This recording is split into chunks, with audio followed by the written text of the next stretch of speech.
Hello, HERstorians. I'm your host, Heather Ashley, and welcome to another episode of Women of HERstory, a podcast dedicated to celebrating women who have made or are making their mark on our society. Next to me, as always, is famed world traveler Flat Stanley. How's your day today? Doing well. You know, I had a good travel. I had a good jaunt around the world. Yeah, it was very quick. You know, most things are closed. Yeah. But I had a good. Did you just walk around Queens and that was your world travel? No. I actually went to Brooklyn. No, yeah. You can see Brooklyn. A lot of sites. Just that far. There's yeah, I didn't want to go that far. A lot of things in the wild. I only had $3 on my Metro card too. I didn't have enough for You had to walk back. Yeah, definitely. How are you doing? I'm doing well. I'm excited for today's episode, but before we get into that, I'm going to bring everybody down for just a minute before we get into it. Recently in the UK, 33-year-old Sarah Everard was walking home from a friend's home on a well-lit, busy road when she went missing, and her body was found just over a week later. And a Met police officer has now been charged with her kidnapping and murder. She did everything right, quote-unquote. She walked on well-lit streets, spoke to her boyfriend on the phone during the walk, and it was 9 p.m., and it didn't matter. Violence against women is an all-consuming plague, and I can promise you that every single woman you know has walked with her keys between her knuckles, crossing the street multiple times to make sure that they aren't being followed, and even ducked into stores and restaurants when they needed a safe haven because they were being stalked. The response needs to change, and it shouldn't be a "don't go out at night then" conversation. The conversation needs to be about the change in behavior of the men in our society, because women aren't safe on the street, at home, at work, as the recent shootings against Asian Americans have just skyrocketed, particularly women. So teach your boys to respect women. It's not that hard of a lesson, I feel like. Teach them to call out men who don't. And stop telling women that they need to alter their behavior in order to not be assaulted. Sarah was walking home, though that group of Asian women were at work, and an officer of the law was the one who had abducted and murdered Sarah. So where are we safe if not in these places and from these people? So I wanted to just kind of put that out there, and I'm going to link out some different organizations that you can donate to, get involved with, etc. in the show notes and also in a section on our website. So, yeah, I'm sorry that I started on such a downer, but I felt like that's been on my chest for a while, so I really wanted to get that out there. Yeah, no, absolutely. Of course, it's very important. I mean, these things shouldn't be happening almost every day, but now it seems like they are happening every day. So, that's bad. It needs to change. Yeah. Now that I've brought us all down about 14 pegs, I'm going to take you all out to the ball game.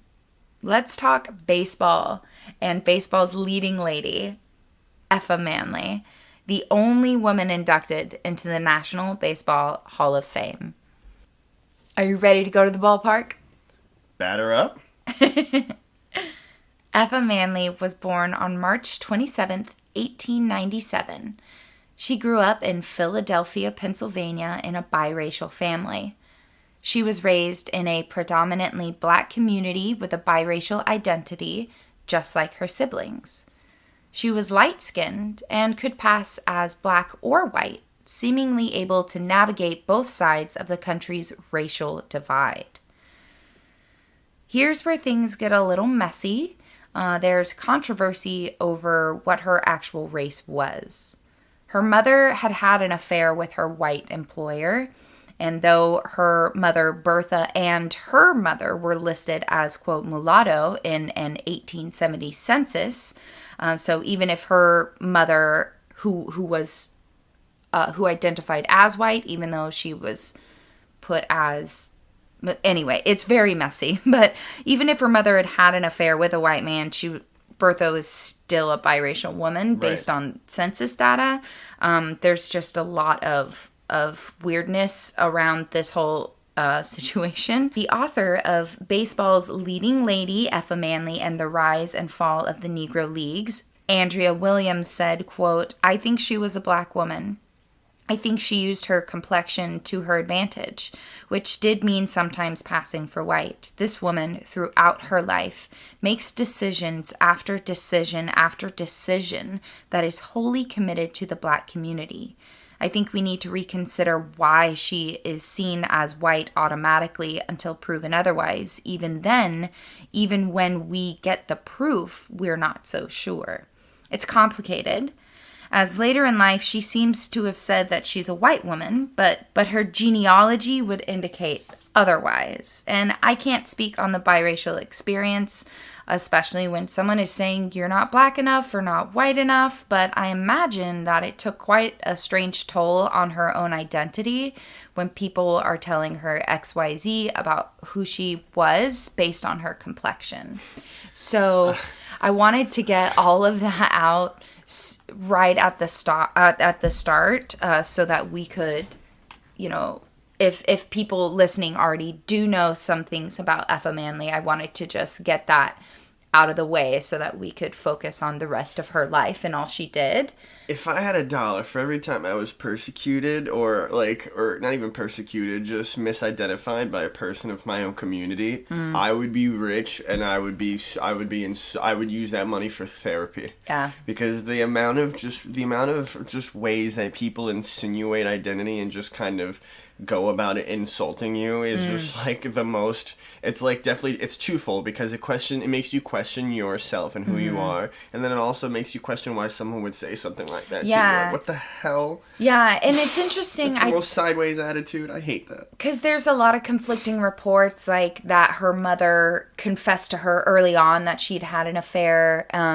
But if she didn't, like if she's a kid and her mother is identifying as a white woman, even based on her racial background, anywho, and her father is a black man, and her siblings are mixed, and if she's being raised as a mixed person without knowing, whether or not it's very messy. It's very confusing, but it's also, I feel like, a really interesting conversation to have about how, even with, evidence supporting that she is a black woman, a mixed race woman, people are still quick to dismiss her. Mm-hmm. And I wonder if a lot of that has to do with her also just being a female in this field. But let's move on to the next part of the story.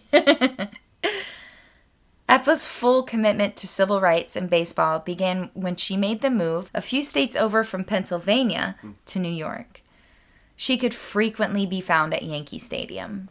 Quote, "Babe Ruth made a baseball fan of me. I used to go to Yankee Stadium just to see him come to bat." And we all know how I feel about Babe Ruth. I was going to say, if only she knew. But he gets a point for making a baseball fan out of Effa, so, like, I hate him a little bit less. Hot takes with Heather. You grit your teeth, and yeah. No, I'll say, that's fine.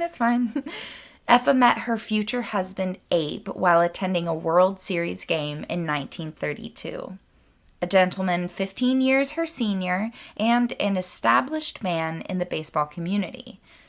They married in 1933 and were married until his death in 1952. The two moved to 741 St. Nicholas Avenue in the Sugar Hill area of Harlem. I was going to say St. Nicholas. That's what's up. That's cool. Effa dedicated her time to local social organizations and causes. One especially notable one was a successful campaign to get local businesses to hire African American employees. She walked a picket line in a, quote, "Don't buy where you can't work" campaign in front of the Blumstein department store in Harlem. 6 weeks after their efforts began, on July 26, 1934, the store owner agreed to hire black women as sales clerks. So she's like out here. There you go. That same year, in 1934, Abe won an expansion team in the Negro National League. An expansion team. I can't even imagine. I actually forgot that there was just so much more baseball going on, and there weren't even the same amount of, like, I mean, one, there weren't nearly as many teams, but also the teams that they had, too. Right. I mean, they were, like, it was like the Brooklyn Dodgers that were playing. Like, the Dodgers were in New York City. What a time. So just the expansion league even seems like a... And in the Negro League, too. So, like, they were expanding as well. Very important Negro League, which is crazy. Together, the two owned the Newark Eagles from 1935 to 1948. She was co-owner? She was a co-owner. The team rose to rapid fame and recognition in the baseball world. Initially, the Brooklyn Eagles had their inaugural season at Ebbets Field in 1935, with their opening day as owners being Saturday, May 11th, 1935. Effa brought New York Mayor Fiorella LaGuardia to throw out the first pitch. That's legendary. She's incredible. Oh my gosh. She's like, sir, thank you. Now, I am sorry to report that the Homestead Grays slaughtered the Eagles. The final score, 21-7. Anytime someone says slaughter, it's usually 15 plus. Oh my God. That's horrible. And Effa said, quote, I never saw so many home runs in my life. I went home in the third inning and had my first drink of whiskey. Damn. She was like, oh. Wow, that's a stiff drink. They ended up finishing 6th out of 8 teams, so could have been worse. 6 out of 8. Oh could have been worse, though. They could have been 8th. They moved the team from Brooklyn to Newark in 1936 when they merged it with the Newark Brown Dodgers. Then they became the Newark Eagles. So I wanted to give you a little clarity, background. They started as the Brooklyn Eagles and then combined with the Newark Browns. I didn't know New York. I didn't know New Jersey had a team at one point. I didn't either. Maybe it was only in the Negro League that they had a team. Do you mention later on what the stadium is called? I do not. That is not something that I know. In 1936, the rest of the Negro League owners elected Abe Manley as VP and then the treasurer the following year. Initially, Effa worked kind of a behind-the-scenes role, but then took an active public role at owners' meetings in January of 1937 in Philly. She was trying to make changes that would help the league operate more formally. So that was a big problem that they were having in that league specifically, is that it wasn't very well organized. There's a bunch of and lugs just showing up with bats and no sense of formality. Yeah, it was I'm sure she came in and was just like, well, this. Yeah, this she's like, we gotta fix this. This will not do. How are you showing up like this? As a co-owner, she and Abe divided responsibilities. Abe would handle the player evaluations and trades, while Effa handled the business side, contracts, travel schedules, promotions, press, and basically everything else for the Eagles. Oh. Andrea Williams said, quote, "This is the benefit of having a woman around, right? Men are one-track minded, and we're thinking about all of the things and not just the present ramifications." She was really about that life. That's very real. No, That's it is. So real. It is. I'm always like, you're doing like, you're wearing 5 hats, and you're just like, you're not even wearing a hat. I told you it was cold. Yeah. Or you bought a scarf. Yeah, I'm like, you're wearing a visor. You bought the wrong hat. Yeah, you bought the wrong accessory. I'm like, I thought we were doing, I don't know. What did you say? Yeah, great. It's a good thing I packed 3 more of whatever we needed. Like, yeah, that's...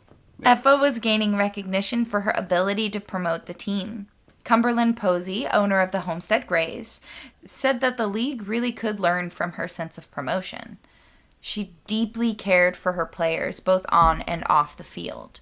She would assist them in finding jobs during the off-season, purchased a $15,000 bus for the team to travel in, and made sure that she was getting the players the best available accommodations on the road. And I think that's a time when she would use her white passing with great power to comes great responsibility. Yeah, and she was like, "I'm gonna use this." Just like Ben Parker said in Spider-Man. Pitcher James Walker said, quote, "Mrs. Manley was the disciplinarian of the team. She would call you in and tell you how to dress, what to do, who to associate with. When you had your problems, if they were personal, you went to Mrs. Manley, and she was very understanding as long as you towed the line. Yeah, she seems like a reasonable person. Yeah. In 1937, she set her sights on raising funds for the flood victims of the Ohio and Mississippi River valleys after some particularly bad storms. Effa and Abe were able to have an incredible roster of players during their tenure as owners.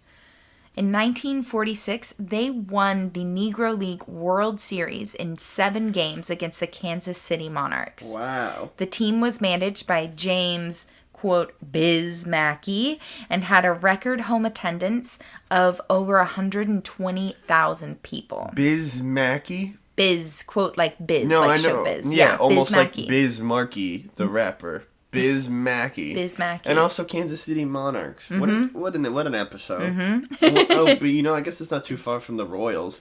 They're like, we should still have some sort of hierarchy in our name. Let's go with the Royals. They finished the season with a 56-24-3 record and a profit for the Manleys of $25,000. Hey. Which is a lot of money then. I'm sure they bankrolled so much between, having we're going to get into so much goodness. Oh. You'll see. The team that season had 4 future Hall of Famers. Leon Day, Larry Doby, Monte Irvine, and Biz Mackey. 4 others from the Eagles would later join the Hall of Fame. Ray Dandridge, Mule Sutters, Willie Wells, and Effa Manley. Our queen. Some of her most incredible and impactful work as an owner came in the final years of ownership, in 1947. That summer, Effa got a call from Bill Veeck, the owner of the Cleveland Indians. He had spent the better part of 5 years scouting the Negro Leagues for the right player to integrate the American League. This was just after Branch Rickey of the Brooklyn Dodgers of the National League had acquired Jackie Robinson from the Kansas City Monarchs. Wait, who did they acquire? Jackie Robinson. Okay. That's what I thought you said. It didn't click. It didn't click, and you said Jackie Robinson, and I was like, the Jackie the Robinson. Jackie Robinson. Yeah. I was waiting. Honestly, also, I was waiting for it too. Yeah, I was like, you knew it was coming. She's gonna mention him at some point. Well, here's the thing. I don't know if you knew this, but the Dodgers didn't pay a single cent to the Monarchs for that contract. The Monarchs got nothing for the Jackie Robinson contract. What? Yeah. Why? Yeah, that's just how it was. Veeck wanted Larry Doby of the Newark Eagles. Side note, very telling of her influence and power in the league that Veeck did his negotiating with Effa and not Abe. Mm-hmm. Right? No, like, I know who's in charge. I know who I'm going to negotiate with. You just work with the players. She does, like, everything. Yeah. Dude. I'm going to go with her. I saw a few varying numbers, but I saw the following figures in more sources. So Veeck offered to purchase Doby's contract for $15,000. Effa knew this was far less than what a player like Doby was worth. She reportedly complained that a white free agent of his talent would get an offer of $100,000. Oh. Which is true. Yeah, that's awesome. Yeah. However, she also knew that $15,000 was more than what the Monarchs had received for Robinson. And her club had little to no leverage against Major League Baseball. So she agreed to the sale on 2 concessions. 1, the Eagles were to get an extra $5,000 if Doby lasted 30 days with their club. Wow. And 2, Veeck was never to pay Doby less than $5,000 a year, which is close to $60,000 today. Gosh, that's so nice. Because he was planning, numbers that I saw, he was planning on paying him like $4,000, right. While other players on that team were making average of 20. Yeah. 20 to 50. And he's such a talented player that he should have been getting $100K. It's very interesting. Larry became the first African American to play in the American League for Major League Baseball. Effa was the godmother to his first child. Like, that's how much her players loved her. That's how much they respected her and knew that she was, like, where it's at. It's incredible. That level of trust is incredible, especially back then. Mm-hmm. When there was so much more, like, hostility, maybe. Mm-hmm. This particular exchange between Effa and Veek for Larry's contract set a precedent for player compensation and legitimization in the Negro League that it hadn't seen before from the majors. Effa Manley pushed the envelope for a better league. She was a leading voice among the Negro League owners. In December of 1943, Chicago Defender reporter Faye Young wrote, quote, "Mrs. Manley knows a few things about baseball, and most of the men club owners could take a few tips from her. She's a good businesswoman." Woo, woo. Yeah, I mean, yeah, I can't believe she was able to work out that sort of deal. Oh, just amazing. Like, next level. Yeah, and the fact that, like, she cared enough about it. You know, she's invested. Yeah. Sucks that she had to. That should have just been the norm, but anyway. She regularly used her position as a club owner to promote causes and benefits. She invited soldiers during World War II to Eagles games for free. Oh, that's so nice. I know. She was the local warden for the Newark Defense Council, Price Control Board, and purchase bonds offered by the Colored Women's Division of the Jersey City War Savings Committee. Wait, she did that too? Yeah. Wait. Did she do... She was the secretary and treasurer of the Women's Volunteer War Service Committee. No, keep going. I was going to say, what did she not do at this point in time? Honestly, she's just got her hand in everything. They hosted benefits for the Harlem Fight for Freedom Committee and the Newark Community Hospital. One game night had a stop lynching theme, which hate that you had to have a stop lynching theme. That's just stupid. I hate that was a thing. But the ticket takers were collecting donations and wearing sashes to promote the cause. Yeah, I mean, that just seems like we've said it before. Yeah, where we're like, how did that have to be a campaign? Yeah, I hate that. She was even a prominent member of the NAACP as the treasurer of the New Jersey NAACP chapter.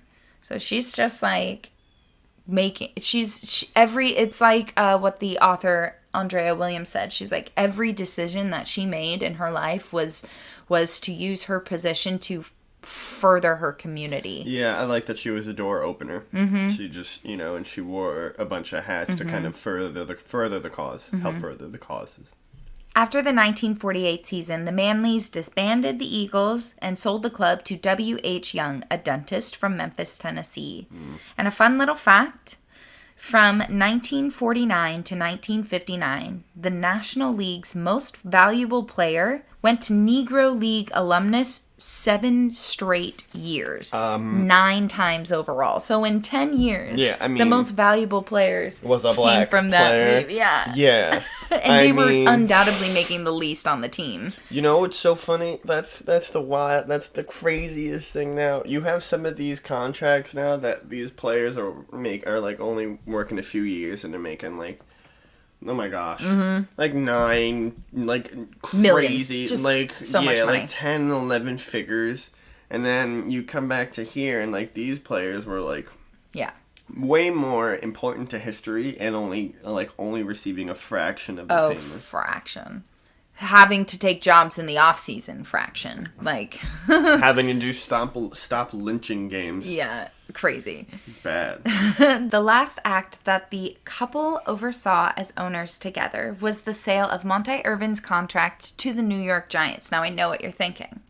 Football? Right, I was going to say that. Not football. So the New York Giants, previously known as the New York Gotham, were a baseball team, and then they relocated to San Francisco in the late 50s. So for a long time in New York City, we had the New York Giants and the New York Giants, and then the football Giants, and then it was just a lot of weird. Yeah. A whole lot of weird, not a good amount of planning going on there. So there were 2 teams, New York Giants, and then one became football, and the other one just moved to San Francisco. Yeah. Okay. Basically. Done. Nice. All right. Cool. 2 teams, 2 sports. Clarification. In 1957, Effa wrote a letter to Walter O'Malley, LA Dodgers owner, suggesting that the Dodgers pay the remaining Negro American League teams for first option on player contracts. O'Malley turned the letter over to GM Buzzy Bavasi. We're back in that funniest names. Who didn't seem to respond, so it just kind of was sent and then never acknowledged. But I think that would have been a great idea. It makes sense, but nobody cares. Yeah. In the 1970s, she was part of the effort to name a field after former Negro leaguer Chet Brewer, who managed a local baseball program for boys. Brewer Stadium. Mm-hmm. Nice. Mm-hmm. Oh, God, I love this story. I know. I love baseball. Me too.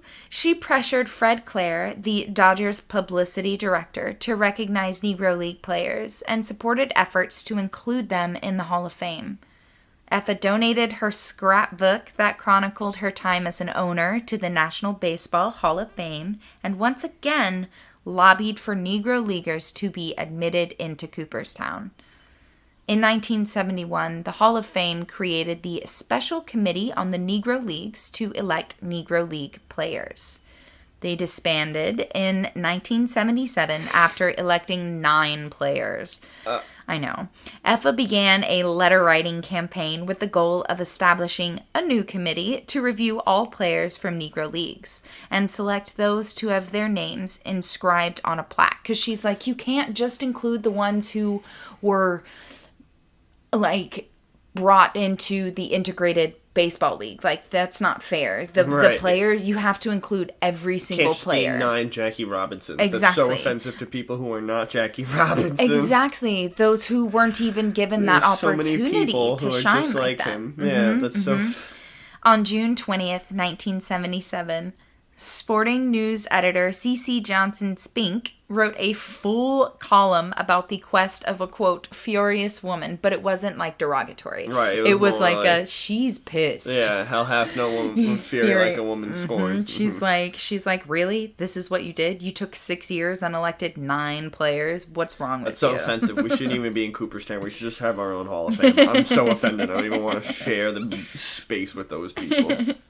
She was a member of the Community Council for the Blind, Junior Service League, Concert Series Association, and Friends of the Heritage House. People don't do enough in life. I say that knowing I don't do enough, but, like, people who are really on a soapbox, like, almost every day, talking down to people are the same people who don't do, like, any of these things. Like, who don't further the betterment of man. Yeah, whereas she's just, like, quietly, but not quietly like Mouse. I mean, she's just, like, plugging away. She's just like, hand here, you need help, I can do that, I know how to do that. Like, yeah. Love it. Effa co-authored a book on black baseball with Leon Hardwick in 1976 called Negro Baseball Before Integration. In 1978, she attended the second annual Negro Baseball League reunion as a special honoree. After complications following a surgery for colon cancer, Effa Manley died on April 16th, 1981. Man, cancer's awful. Cancel that's so sucks. That's so... Did you say cancer? I did. Cancer's so cancel bad. cancer. So bad. Hate it. It's awful. In 2006, another committee on Negro Leagues was established, and they elected 7 more figures, including her, into the National Baseball Hall of Fame. Okay. Shakia Taylor of SB Nation wrote, quote, "She was inspirational and confounding, audacious in every sense of the word. Maybe that's all she needed to be." We like SB Nation. We do like SB Nation. They have a good YouTube channel. Good. Yeah. It's just...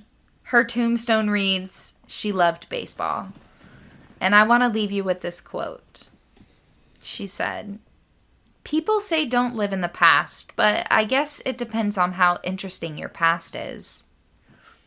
I love that. Don't live in the past. I mean... People say don't live in the past, but, like...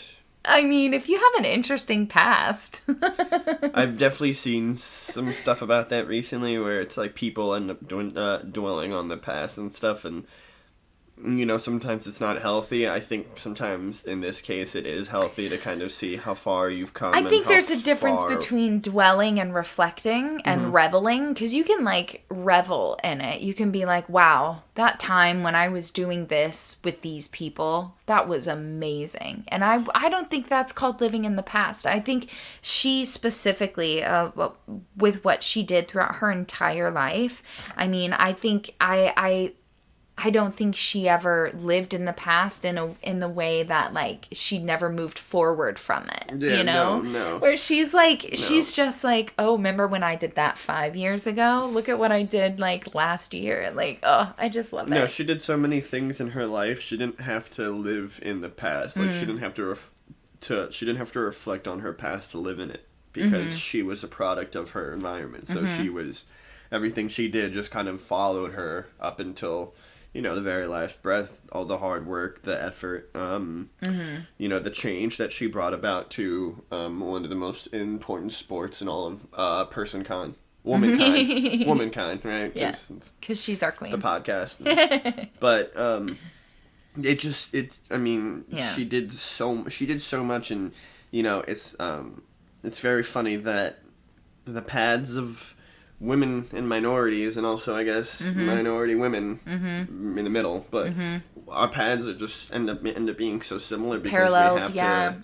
There's so many obstacles. You have to work like 10 to times overcome. harder to prove. And there should be small. no comparison, because obviously there are both women who are also minorities, right. but in the category of, like, right. Like, we have our own subset of obstacles that life presents to us, because we are not in power, the top of the food chain. Yeah.